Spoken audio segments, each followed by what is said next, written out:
কিতাবের মধ্যে রয়েছে চার প্রকারের মানুষ ওই জুমার দিনে নামাজ পড়তে যাবে সওয়াবের আশায়, কিন্তু সেই 4 প্রকারের মানুষ মসজিদ থেকে আসবে গুনার ঘাটতি নিয়ে।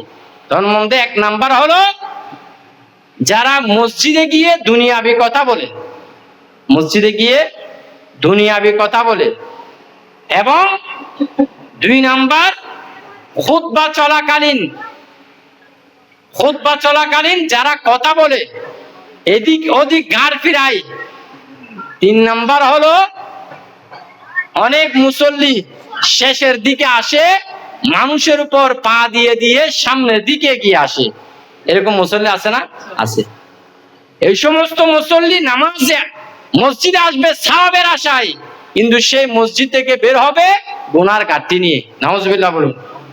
4 নাম্বার হলো ওই জুমার দিনে মুসল্লি আসবে নামাজ পড়তে, 2 রাকাত ফরজ পড়ে চলে যায়, কিন্তু তার কাঁধের মধ্যে যে সুন্নতে মুআক্কাদা রয়েছে, ওই সুন্নতে মুআক্কাদা না পড়লে সেই বান্দা গুনাহগার হবে।